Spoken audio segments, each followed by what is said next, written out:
Good morning, ladies and gentlemen. We got him. On the evening of September 11th, a family member of Tyler Robinson reached out to a family friend who contacted the Washington County Sheriff's Office with information that Robinson had confessed to them or implied that he had committed the incident. This information was relayed to the Utah County Sheriff's Office and scene investigators at Utah Valley University. This information was also conveyed to the FBI. Investigators reviewed additional video footage from UVU surveillance and identified Robinson arriving on UVU campus in a gray Dodge Challenger at approximately 8:29 a.m. on September 10th, in which he is observed on video in a plain maroon t-shirt, light-colored shorts, a black hat with a white logo, and light-colored shoes. When encountered in person by investigators in Washington County on September 12th, in the early morning hours, Robinson was observed in consistent clothing with those surveillance images. Investigators interviewed a family member of Robinson who stated that Robinson had become more political in recent years. The family member referenced a recent incident in which Robinson came to dinner prior to September 10th, and in the conversation with another family member, Robinson mentioned Charlie Kirk was coming to UVU. They talked about why they didn't like him and the viewpoints that he had. The family member also stated Kirk was full of hate and spreading hate. The family member also confirmed Robinson had a gray Dodge Challenger. Investigators identified an individual as the roommate of Robinson. Investigators interviewed that roommate, who stated that his roommate, referring to Robinson, made a joke on Discord. Investigators asked if he would show them the messages on Discord. He opened it and showed several messages to investigators and allowed investigators to take photos of the screen as each message was shown by Robinson's roommate. These photos consisted of various messages, including content of messages between the phone contact name Tyler with an emoji icon and Robinson's roommate's device. The content of these messages included messages affiliated with the contact Tyler, stating a need to retrieve a rifle from a drop point, leaving the rifle in a bush, messages related to visually watching the area where a rifle was left, and a message referring to having left the rifle wrapped in a towel. The messages also refer to engraving bullets and a mention of a scope and the rifle being unique. Messages from the contact Tyler also mentioned that he had changed outfits. I know there's been speculation as well as to the writing on those casings, those bullet casings, and I believe we have that as well. And I'll share that with you now. So the area north of Campus Drive Road where the suspect crossed over, you saw some of that in the video that we released last night, consists of a grassy area with trees on the edge of the UVU campus. Investigators discovered a bolt-action rifle wrapped in a dark-colored towel. The rifle was determined to be a Mauser Model 98 30-06 caliber bolt-action rifle. The rifle had a scope mounted on top of it. Investigators noted inscriptions that had been engraved on casings found with the rifle.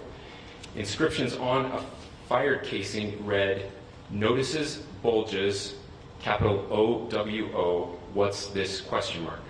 Inscriptions on the 3 unfired casings read, "Hey fascist!" ! Catch! ! Up arrow symbol, right arrow, and symbol, and 3 down arrow symbols. A second unfired casing read, "Oh Bella Chow, Bella Chow, Bella Chow, Chow Chow," and a third unfired casing read, "If you read this, you are gay, LMAO."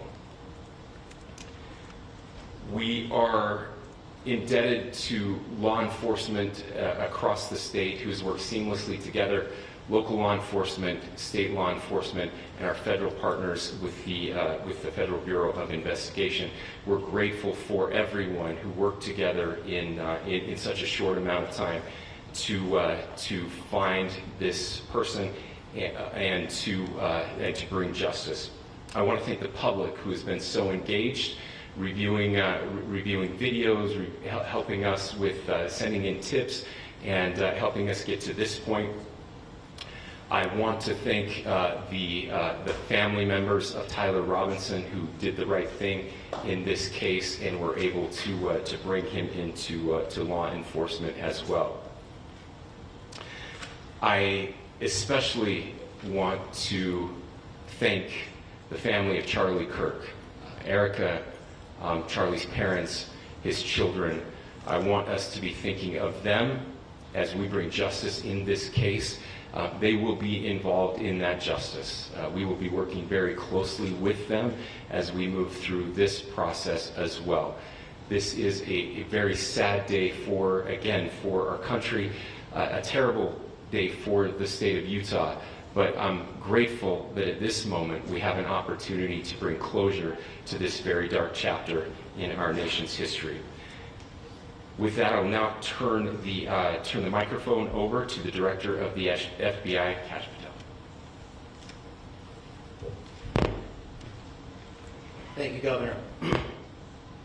This is what happens when you let good cops be cops. The FBI and our partners are proud to stand here today together to bring justice to the family of Charlie Kirk and honor his memory. I want to express my deep gratitude to President Trump, the Vice President, and the entire White House who have been so incredibly supportive with both resources and just personally to the FBI as a team.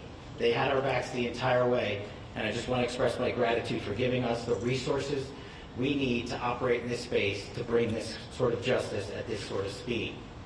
In 33 hours, we have made historic progress for Charlie. Governor Cox, our partnership has been absolutely incredible these last few days. Our partnership will endure. Your state and local partners, your sheriffs, your DPS community has been unbelievably impressive in the hardest of times. And a case like this cannot be solved, cannot be brought without partnering with your state and local authorities. The FBI has a certain role to play. We will play that role, and we will lead out for the federal government. Governor Cox, we are so grateful for your state partnership that led out on this investigation. A little bit of the timeline. Charlie was shot at 12:23 p.m. on Wednesday. The first FBI agents arrived on scene in 16 minutes with chiefs of police at 12:39 and secured the scene. The FBI immediately launched fixed-wing assets. We utilized these assets to transport personnel, specialty technicians, hostage rescue teams. We also utilized these assets to go back and forth from the East Coast and here in Utah to transport forensic evidence and other evidence that will be analyzed and is being analyzed at our FBI laboratories in Quantico and other laboratories, including the ATF. At my direction, the FBI released the first set of FBI photos of the suspect at 10 a.m. local time on 9/11. Then, shortly thereafter, the FBI reward of $100,000 was released at 10:45 a.m. local. Myself and Deputy Director Bongino arrived on the scene at approximately 5:30 p.m. on 9/11. The governor led a press conference last night at approximately 8 p.m. where, at my direction, the FBI released a never-before-seen video of the suspect. We also released new images to the public of the suspect. And just last night, the suspect was taken into custody at 10 p.m. local time. In less than 36 hours, 33 to be precise, thanks to the full weight of the federal government and leading out with the partners here in the state of Utah and Governor Cox, the suspect was apprehended in a historic time period. And I want to highlight what Governor Cox said. This would not have been possible without you, the media, and you, the public. That's why we went so public, so fast, and we're so transparent, and we're committed to that transparency. The crime scene, just a little bit there. It is a large crime scene. State and local authorities, along with federal authorities, processed that crime scene quickly. And I even had the ability to walk through that crime scene and walk through the steps the suspect took to learn more about what was needed and what resources we needed to bear to create a full picture for the FBI and leadership back in Washington. Furthermore, thankfully to state and local partners, forensic evidence has been seized and continues to be garnered. Forensic evidence has already been evaluated at FBI laboratories in Quantico and state and local authorities here. We will continue to process evidence as we see it, as we collect it, and we will continue to deliver to Governor Cox and his team. Last night we had a total of approximately 7,000 leads. As of this morning, thanks to your great work, we have over 11,000 leads that were called in to the FBI. And we are running out every single lead that we can. Every one of those leads will be run out. The arrest is a testament to the dedication of good law enforcement being great, and partnerships in law enforcement, which I've tried to highlight as my tenure as the director of the FBI. There is no better relationship for law enforcement than the FBI to partner with state and local authorities, and you've seen it here in these last few days. The FBI Salt Lake Field Office, along with our offices in LA, Phoenix, Denver, San Antonio, Las Vegas, Pittsburgh, Buffalo, our headquarters component in Quantico, all participate in the FBI.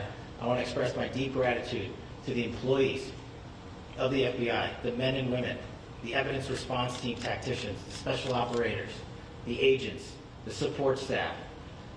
You have done monumental work in historic time when the public, who had a right to demand such an expeditious solving of an investigation, the FBI answered that call diligently, critically important to our nation, and we delivered. And I'm proud to be their leader, and I'm proud to be the director of the FBI. This is very much an ongoing investigation, as the governor said, and we will continue to work with state and local authorities to develop the investigation, to provide them the evidence they need for their ongoing prosecutions, and we will be here to answer every call they absolutely have, as long as it takes, for as long as we need to find and apprehend whatever suspects were involved in this crime. Lastly, to my friend Charlie Kirk, rest now, brother. We have the watch, and I'll see you in Valhalla.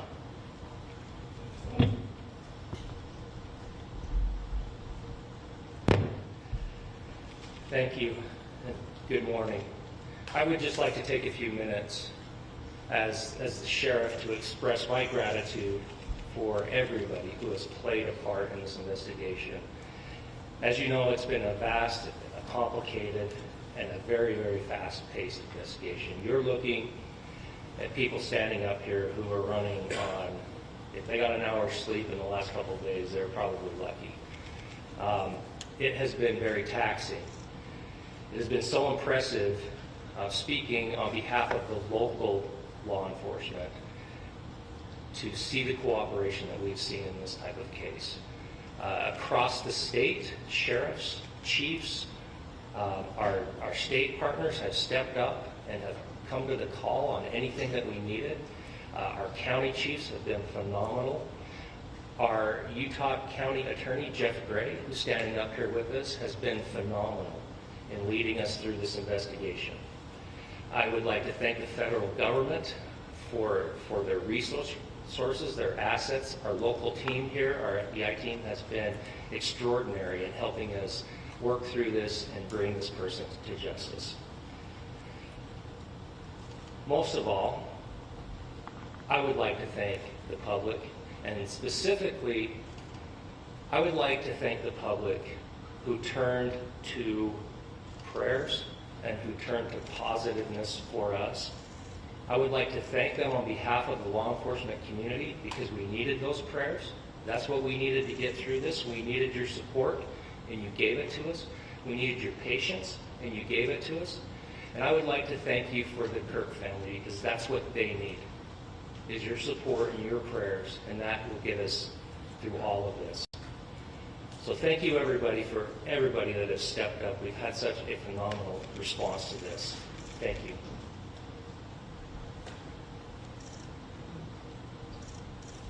I also want to give a special thanks to the Attorney General and the Department of Justice. Their unwavering support and their commitment to justice is shown true here. And without AG Bondi and Deputy Attorney General Todd Blanche and the resources they brought to bear, we would not have been able to complete our mission. And I just want to say special thanks. It's an honor to be a part of the Department of Justice. Thank you again to our incredible law enforcement team who has worked so hard. Sheriff, I got a solid 90 minutes last night, so I'm probably the most well-rested person up here. Ladies and gentlemen, I get the microphone, so I hope you'll permit me a moment just to share a few more thoughts about where we are and how we got here, and maybe a little bit of where we go from here. I don't want to get too preachy, but I think it's important that we, with eyes wide open, understand what's happening in our country today. I've heard people say, well, why are we so invested in this? There's violence happening all across our country, and violence is tragic everywhere, and every life taken is a child of God who deserves our love and respect and dignity. This is certainly about the tragic death, political assassination of Charlie Kirk. But it is also much bigger than an attack on an individual. It is an attack on all of us. It is an attack on the American experiment. It is an attack on our ideals. This cuts to the very foundation of who we are, of who we have been, and who we could be in better times. Political violence is different than any other type of violence for lots of different reasons. One, because in the very act that Charlie championed of expression, that freedom of expression that is enshrined in our founding documents, in having his life taken in that very act, makes it more difficult for people to feel like they can share their ideas, that they can speak freely.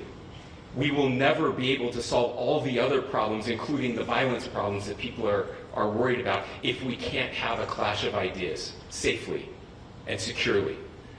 Even, especially those ideas with which you disagree. That's why this matters so much. Over the last 48 hours, I have been as angry as I have ever been, as sad as I have ever been. And it was, as anger pushed me to the brink, it was actually Charlie's words that pulled me back. I'd like to share some of those. And specifically right now, if I could, I need to talk to the young people in our state, in my state, and all across the country. As President Trump reminded me, he said, you know who really loved Charlie? The youths. And he's right. Young people loved Charlie, and young people hated Charlie. And Charlie went into those places anyway. And these are the words that have helped me. Charlie said, when people stop talking, that's when you get violence. He said, the weak can never forgive. Forgiveness is the attribute of the strong. The only way out of the labyrinth of suffering is to forgive. Welcome without judgment, love without condition, forgive without limit. He said, always forgive your enemies. Nothing annoys them so much. A few months ago, I referenced this last night, Charlie posted to social media, when things are moving very fast and people are losing their minds, it's important to stay grounded. Turn off your phone, read scripture, spend time with friends, and remember, internet fury is not real life. It's going to be okay. He again said, when you stop having a human connection with someone you disagree with, it becomes a lot easier to commit violence. He said, what we as a culture have to get back to is being able to have a reasonable agreement, where violence is not an option. Now, again, to my young friends out there, you are inheriting a country where politics feels like rage. It feels like rage is the only option. But through those words, we have a reminder that we can choose a different path. Your generation has an opportunity to build a culture that is very different than what we are suffering through right now. not by pretending differences don't matter, but by embracing our differences and having those hard conversations. I think we need more moral clarity right now. I hear all the time that words are violence. Words are not violence. Violence is violence. And there is one person responsible for what happened here. And that person is now in custody and will be charged soon and will be held accountable. And yet, all of us have an opportunity right now to do something different. I want to thank my fellow Utahns. This bad stuff happens. And for 33 hours, I was praying that if this had to happen here, that it wouldn't be one of us. That somebody drove from another state, somebody came from another country. Sadly, that prayer was not answered the way I hoped for. Just because I thought it would make it easier on us if we could just say, hey, we don't do that here. And indeed, Utah is a special place. We lead the nation in charitable giving. We lead the nation in service every year. But it did happen here. And it was one of us. But I want you to look at how Utahns reacted the last 2 nights. There was no rioting. There was no looting. There were no cars set on fire. There was no violence. There were vigils and prayers and people coming together to share the humanity. And that, ladies and gentlemen, I believe is the answer to this. We can return violence with violence. We can return hate with hate. And that's the problem with political violence, is it metastasizes. Because we can always point the finger at the other side. And at some point, we have to find an off-ramp, or it's going to get much, much worse. But see, these are choices that we can make. History will dictate if this is a turning point for our country. But every single one of us gets to choose right now if this is a turning point for us. We get to make decisions. We have our agency. And I desperately call on every American, Republican, Democrat, liberal, progressive, conservative, MAGA, all of us to please, please, please follow what Charlie taught me. I'll just conclude with words I share often from a friend and author, Yuval Levin, who was asked if he was optimistic about our country. And he said, I'm not optimistic. He said, I hate optimism. God, that sounds bad. But he said, optimism is a vice. It's this idea that good things are just going to happen. And he said, in the history of the world, good things have never just happened.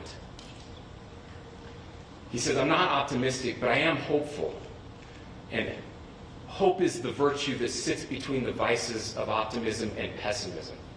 Hope is the idea that good things are going to happen because we can make them so. I still believe in our country. And I know Charlie Kirk believed in our country. I still believe that there is more good among us than evil.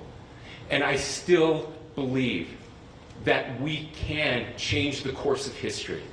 I'm hopeful because Americans can make it so. Ladies and gentlemen, we're happy to answer any questions you may have. Governor, can you please speak to whether the suspect is speaking with authorities and his demeanor, Tyler Robinson, when he turned himself in? I cannot speak to that. Governor, how do you interpret his motivation? Governor, how do you interpret the engravings on the casing? Well, I will leave that up to you to interpret what those engravings mean. I think the clearest one that says "catch fascist," there's not, and by the way, that's like catch like a ball, catch this. I think that speaks for itself. Governor, so you talked about this level of hatred that this person expressed at a dinner. Beyond that, is there anything in your view that you've discovered that may have radicalized or changed him to prompt him to commit such a horrific act? There's nothing more that we can share at this time. Governor, you indicated that he had been communicating with a friend on Discord about the gun. Do you anticipate any more arrests? We do not at this time have any information that would lead to any additional arrests. Do you believe he acted alone? Yes, but the investigation is ongoing. Can you tell more about the family, what they had to say about the suspect? How he came into custody of police and where he is right now, Mr. Robinson? Yes, so right now, Mr. Robinson has been booked into the Utah County Jail. You heard the president this morning report that he was taken into custody, that his family and a friend helped to deliver him into custody of law enforcement in Washington County. Those of you that don't know where Washington County is, it is the southernmost, southwesternmost part of the state of Utah. It's about a 3.5 to 4 hour drive from here, where we are right now, and that's where he lived and where they turned him. Is he talking More about the family is saying about Tyler Robinson. I can't share any more than what I've already shared. Is he talking with Governor, do you have authorities? details on how he got back to Washington County and how the gun was obtained? So, how we obtained the gun? The gun was found. No, how the was found shooter in- obtained the gun and how the shooter then was able to get back to Washington. So I don't have much more details on that. We do know that he drove. We had his car here on campus, and then we had his car going south back to the St. George. It's actually the city of Washington in Washington County. Is he talking with authorities and did he discuss a voting? I'm sorry. Did the suspect plan to carry out any other attacks? We don't have any information that Are you released. going to be releasing the mugshot? Yes, in fact, it was just released. Is he Yes. talking with authorities and did he discuss a motive? I can't answer that right now. Can you clarify? You've spoken very eloquently about trying to reunite this country. Do you feel that this is a watershed in American history? I absolutely believe that this is a watershed in American history, yes. The question is what kind of watershed? And that chapter remains to be written. Is this the end of a dark chapter in our history or the beginning of a darker chapter in our history? Look, I mean, if you look at true political assassinations in this country of someone of this stature, this feels a lot like the late 60s. And having one so gruesomely displayed on camera in all of our hands and in all of our pockets, we are not wired as human beings biologically, historically. We have not evolved in a way that we are capable of processing those types of violent imagery. And by the way, we've seen another one with a gruesome stabbing very recently that went viral. This is not good for us. It is not good to consume. Social media is a cancer on our society right now. And I would encourage people to log off, turn off, touch grass, hug a family member, go out and do good in your community. That is happening, and it's happening organically right now. I had a friend in a small city in Utah who said, we're getting together, the Republicans and Democrats in my little town are getting together to have a discussion last night, just to find a way to find their better angels. So yes, this could be, I mean, again, you have to go back to JFK to have seen a video live of something like this happening. I wasn't born until 1975, but I know that things were really dark in the late 60s. Sorry to some of you. I know some of you were there. But this is our moment. Do we escalate or do we find an off-ramp? And again, it's a choice. It's a choice, and every one of us gets to make that choice. Two more questions right here. Could we clarify that the release of those enhanced images at 8 p.m., the timeline that Director Patel gave us, led to the arrest at 10 p.m.? Is there a direct connection between those two events? I cannot comment if there is a direct connection or not, but all I can say is that through some process, the family came to know that this had happened. One more thing, Governor. Could you just clarify the clothing issue you mentioned earlier? was he changing outfits? Correct. Just clarify this. Yes. So when he's first spotted on campus, he has different clothing on, and then he changes clothing on the roof, and then changed back into that clothing at some point, so that when he was apprehended, when he was arrested, the clothing matched the clothing he had on before the shooting here at UVU. Last question here. You said that the suspect was from Utah. Can you kind of tell us a little bit more about where, and was he a student here at this university, and is there any history of mental illness?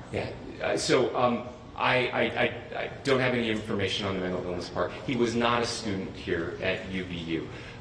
He was living and had lived for a long time with his family in Washington County.